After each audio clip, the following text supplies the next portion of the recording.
Terdakwa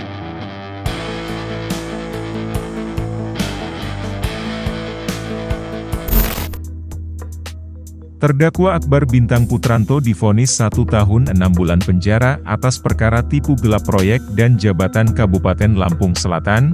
Sidang lanjutan yang digelar di Pengadilan Negeri Tanjung Karang dengan agenda pembacaan putusan atas nama Akbar Bintang Putranto, terdakwa kasus tipu gelap proyek dan jabatan Lamsel itu diselimuti isak tangis keluarga.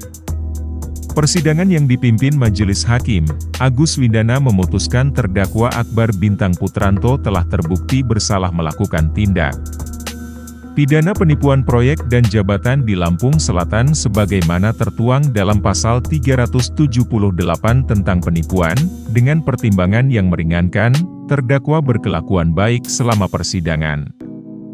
Terdakwa belum pernah ditahan, dan terdakwa telah mengembalikan sebagian kerugian korban sebesar Rp600 juta. Sebelumnya pada Kamis 14 September 2023, persidangan dengan agenda yang sama yakni pembacaan putusan ditunda, sebab dalam penanganan perkara ini saksi terbilang cukup banyak, sehingga Majelis Hakim mengatakan penyusunan putusan belum selesai. Dengan demikian Majelis Hakim Agus Windana menunda persidangan selama 1 hari, di mana akan digelar besok setelah selesai melaksanakan sholat Jumat.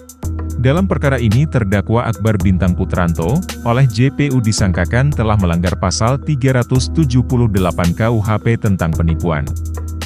Di mana isi pasal 378 KUHP menerangkan bahwa yang dimaksud dengan penipuan adalah kondisi yang dilakukan oleh siapapun dengan maksud untuk menguntungkan diri sendiri atau orang lain secara melawan hukum.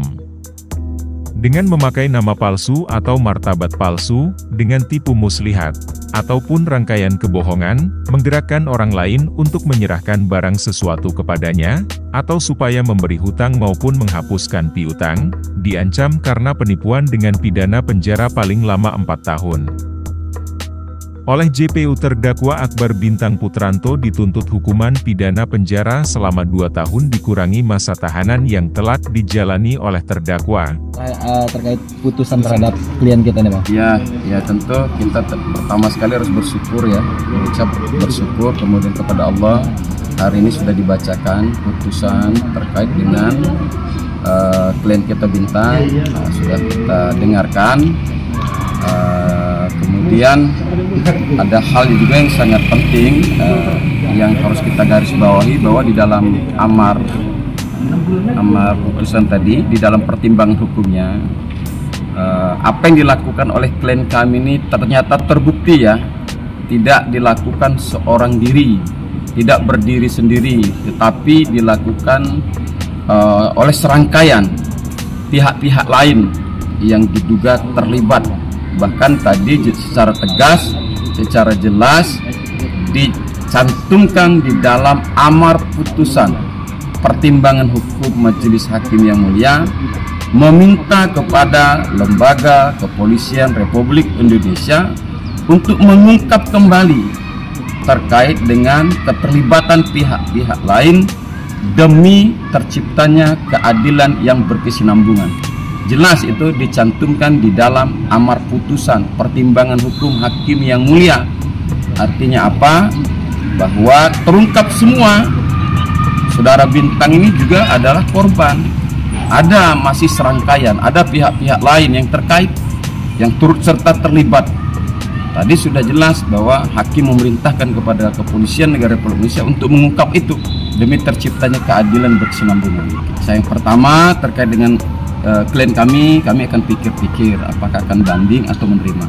Terkait dengan pertimbangan hukum dan di dalam yang dicantum oleh hakim tadi, kami akan segera setelah kami terima secara resmi putusan itu, kami akan mendesak lembaga Polri untuk segera mengungkap keterlibatan pihak-pihak lain yang diduga ya, yang sudah terungkap sesuai dengan fakta persidangan. Terkait apa yang disampaikan oleh klien kita tadi bahwa dia akan melaporkan balik di Sariaman Salah seperti apa? Ya kalau itu nanti kalau ada proses berikutnya ya secara otomatis ya, ini kan ada dua kemungkinan. Kalau tindak pidana umum akan menyasar tentu pihak-pihak yang patut diduga secara kuat terlibat. Kemudian kalau dia naik kepada tindak pidana khusus, kita pastikan Yusar menjadi tersangka. Dia pemberi suap, gratifikasi, ada yang menyuap dan ada yang menerima suap. Kalau tindak pidana khusus gratifikasi, dia seorang ASN, dipastikan dia akan menjadi masuk tindak pidana khusus gratifikasi. Dan mudah-mudahan klien kami tadi saudara-saudara sudah dengar sendiri, dia siap mengungkapkan kebenaran itu. Dari Bandar Lampung, Yudi Pratama, Kupas TV melaporkan.